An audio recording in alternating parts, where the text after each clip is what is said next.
सोलापूर रिक्षा संघटना कृती समितीच्या वतीने 16 एप्रिल रोजी पार्क चौक येथील डॉ. बाबासाहेब आंबेडकर यांच्या पुतळ्यास अभिवादन करून भव्य महामोर्चाला सुरुवात करण्यात आली. शहरातील शेकडो रिक्षाचालकांनी या मोर्चात उत्स्फूर्त सहभाग नोंदवत आपल्या विविध मागण्यांसाठी एकजूट दाखवली. यावेळी मोर्चेकऱ्यांनी सोलापुरातील सर्व एलपीजी पंप तात्काळ सुरू करावेत, एलपीजी गॅस दरात कपात करावी, तसेच रिक्षाचालकांसाठी नियमित व पुरेसा गॅस पुरवठा सुनिश्चित करावा अशा प्रमुख मागण्यांचे निवेदन प्रशासनाला दिले. मागण्या वेळेत मान्य न झाल्यास आंदोलन अधिक तीव्र करण्याचा इशाराही देण्यात आला. या महामोर्चात राष्ट्रवादी काँग्रेस रिक्षा सेल, वाहतूक संघटना, संयुक्त महासंघ, लालबावटा रिक्षा संघटना, सोलापूर रिक्षा युनियन, शहर व जिल्हा ऑटो रिक्षा संघटना, बसवसेना रिक्षाचालक संस्था आदी विविध संघटनांचा सक्रिय सहभाग होता.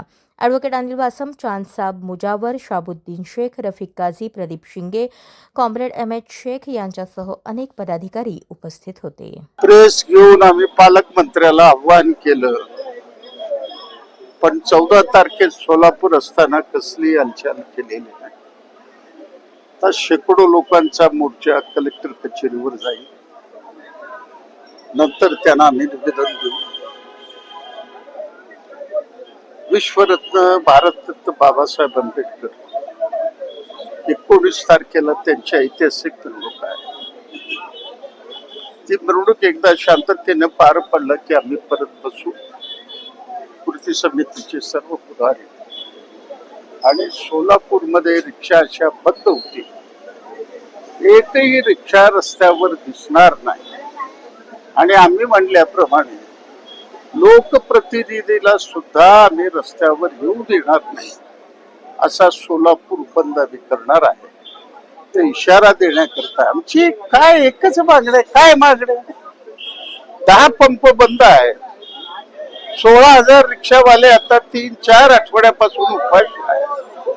आम्ही म्हणलं 40,000 लिटरची व्यवस्था करा, त्याचा दर 42 रुपये द्या. तुम्ही महामंडळ केलं म्हणून पुष्करी मारता, 800 रुपये कोण भरणार? 1 रुपया तुम्ही करा. 20,000 रिक्षावाल्याला कृती समिती सभासद करेल. काय तुम्ही त्याच्यामध्ये दिलेले सवलती मला दाखवा. आता 3 वर्ष झालेले मंडळ स्थापन करून एकाही रिक्षावाल्याला तुम्ही मदत केलं का? नुसतं रिक्षावाल्यांच्या डोळ्यात धूळफेक करायचं काम चालू आहे. कलेक्टरला इशारा देऊ, जर लवकर त्यांनी निर्णय नाही घेतला, महाराष्ट्राच्या मुख्यमंत्र्याला बोलावं लागेल. असं सोलापूर बंद.